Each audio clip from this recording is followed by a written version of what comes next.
Friday is the fourth and final day of the Cheltenham Festival. It's Gold Cup day. Had a decent enough day on Thursday, so hopefully we can carry on back a few winners on Friday. Kicks off at 1:20, the Triumph Hurdle, 4-year-olds. I like currently with vying for favouritism at the top of the market is East India Dock and Lulamba. Lulamba's the one with the potential, but East India Dock's the one that's been there. They're currently both around 2-1, 9-4, vying for favouritism, but I've come down on the side of East India Dock, who was very, very impressive in his 2 runs here. 3 from 3 over hurdles, wide margin winner at the November meeting over the course and distance, and backed it up in January at Trials Day. I think he won by 17 lengths and 10 lengths on those starts. 9-4, I say he's currently the sort of joint favourite at the moment, but I think he's definitely the more likely of the 2 winners. So stable is going quite well. I know that Burdett Road finished second in the Champion Hurdle, albeit it was quite lucky to fall in there. And they also had a horse place in the other 4-year-old race, Liam Swagger, we put up an each way price. So yeah, East India Dock for me. The time looks good. Form's taken a little bit of a knock, but you can only beat what's put in front of you, and he couldn't do it any more impressively. In the 1:20 Triumph Hurdle, I'm backing East India Dock. I must say I've backed it at a slightly bigger price, anti-post, but I think 9-4 on the day is still fair enough value. Second race in is the County Hurdle, 2-mile 1 furlong handicap hurdle. Willie Mullins dominates this, and Dan Skelton. I think between them they've won something like 9 of the last 10 renewals. So I wouldn't put anyone backing off Cargeese, the favourite here. Obviously good form in the Triumph last year, finished second. Good form behind Sergino as well at Aintree. I think at 3-1, it's just a little bit short in a 16-runner handicap. Obviously, I know Paul Townend's on board. So I'm going to have one at a bigger price. I mean, these 16-runner handicaps, you don't want to be backing really short ones, I don't think. So I've come down on Valgrand, trained by Dan Skelton, ridden by Harry Skelton. I say they've won it 4 times in the last 9 years, so they do target this race. I think the horse has had 6 runs, so it's still pretty unexposed, which is obviously what you want for these handicaps. 2 runs at Cheltenham early in the year will look quite good. Disappointing last time out at Kempton, but maybe the track didn't suit. Has been dropped £3 in the handicap for that, so that's quite generous of the handicapper, isn't it? He's definitely giving Valgrand a bit of a chance here. So yeah, I will have a small saver on Cargeese, the favourite, just so I don't want to miss out on that. 3-1, but I say Valgrand being main play, winning each way. Next up, 2:40, the Mare's Chase. They put it in before the Gold Cup this year, bit strange. I like Dino Blue here, currently the favourite. I think a worthwhile favourite. 6-5. Should have won it last year, really, but I think the ground went against her. Very, very heavy testing conditions last year, which wouldn't play to this horse's strength. I think she's just the best horse in the race, really. I know she's got a bit of a penalty to carry for being a graded winner. She's got good form behind Banbridge as well, over 2 miles. Obviously, Banbridge franked that by winning the King George. So yeah, I think the drier the ground, the better her chance will be for Dino Blue.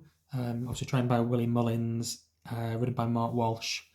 He came second in this last year. Hopefully go one better this year. Next up, 3:20 is the Albert Bartlett Novice Hurdle, over 3 miles, so you need a proper slogger for this. Every year you find horses that come in this who, let's say, been running over 2.5 miles, try 3 miles for the first time, and they just don't get home.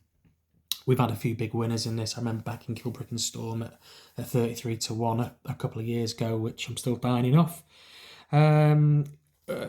Look, I think so many could win this with a chance. I've narrowed it down to 2. One of them's Intense Approach, who's trained by John McConnell. He's had a couple of horses place in this in the last 4 or 5 years.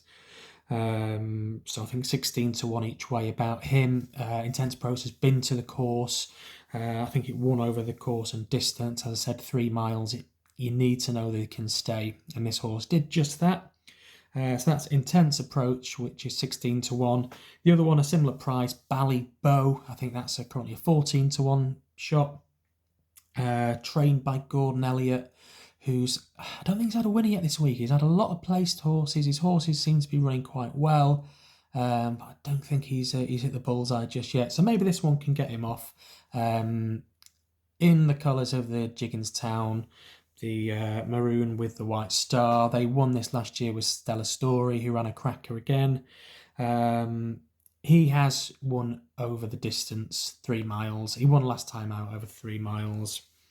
That was a grade 3. Obviously, this is a step up to grade 1, but I think he can handle it. And he's got a good bit of form as well. If you look at his run prior to that, he finished second to Heir of Entitlement, the mare who won the Mare's Novice on the Thursday. So that form's worked out quite well. As I say, he's won his last twice since then, including a grade 3. He is going to stay. Intense Approach is going to stay. So they're my two against the field, Ballybow and Intense Approach in the Albert Bartlett. Both each way price, and hopefully one or two of them can both hit the frame. Next up, 4 o'clock, it's the feature of the day, the Gold Cup, and we've got Galopin des Champs going for his 3rd Gold Cup. I was against him last year. I didn't like him backing up, but in hindsight, he was a good thing and we should have just got with him. I think he's going to win again, surely. I can't see anyone beating him. He loves Cheltenham. He loves Leopardstown, going left-handed this time of year. I mean, he's £9 clear on official ratings. I know you can make the case that Banbridge will do well after his King George, but I think he needs it really quick, and I think he just got a great ride from Paul Townend that day. Obviously, Paul Townend won't be on Banbridge. He'll be on Galopin des Champs, the champ. He's there. He's going to do a 3-timer. Best Mate won 3 in a row. This guy's going to emulate him, I think. To give Paul Townend his 5th Gold Cup win, which will be the most of any jockey ever, which is incredible. Yes, Galopin des Champs, he won at Christmas. Beat Factorfile easily. Obviously, Factorfile has come out and franked that form with a terrific run in the Ryanair. Backed it up at the Dublin Racing Festival in February. Yeah, so he's... I find it really hard to see him being beaten. I would like to put up an each-way play against him, but you've got 9 runners, but I honestly can't see any of them winning, so you're sort of throwing away the win part. You bet for a bit of each-way place money, which I don't like them kind of bets personally. So yeah, he's 4 to 7, but surely he's going to win. Constitutional got beat. John Bond got beat. This guy's not going to get beat, is he? Nah, he's going to win. Galopin des Champs for the Gold Cup. Next up, 440, the Hunter's Chase. I've got to admit, I don't really follow point-to-point form or Hunter form. Small each-way bet on Shearer for Paul Nicholls, who had a winner, Colwell Potter, on Thursday, which advised here to back. I like the fact he's 4 from 4. He's completely unexposed. I've no idea how good this horse is.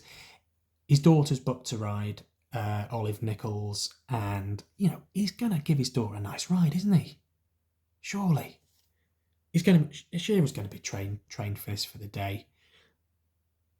Yeah, I mean, I don't know. As I said, I don't really know much about the form of any of these horses, but it's my token selection. I heard Paul Nicholls on a preview saying it's the only bet that he's had for Cheltenham was backing this horse. So, it's lovely pedigree. I was looking, it's by Flemonsfirth out of a stowaway mare, so he should stay, should like the ground, 10 to 1 good each way price. I know Paul Nicholls has won this race a couple of times in the past decade, and both of them with a female jockey as well. I don't know, that's just an interesting sort of side angle. But yeah, hopefully his daughter Olive can get him a winner in the last. That's the penultimate race, 440, the Fox Hunters. The last race of the day is a conditional hurdle, Martin Pipe. It is at 5:20. The favourite here apparently is really chucked in its French form, but it looks very short in the betting to me. I am going to back Wood who is 6 from 6, continues to impress, continues to win, going up in the handicap, sure, but this is a good horse. 5-1 is an each way price because I can't see it coming out of the frame. Big field handicap, you get 4 or 5 places here. So that's my selection. The Connections won it last year, trained by Gordon Elliott, who's got a good record in the race. I say we don't know if Gordon Elliott's had any winners yet, but he's definitely hit the frame a few times, and maybe he can get a double on the last day, because I'd be surprised if he went the whole festival without a winner. Danny Gilligan's booked to ride, one of the top conditional jockeys. He won this last year as a conditional jockey, still a conditional, and I think this horse is going to take all the world a beating. That's Wood Who in the last. And that's it. That's it for Cheltenham Festival 2025. It's all over. Hopefully we'll back a few winners on the Friday, and we'll see you again next year. Thank you.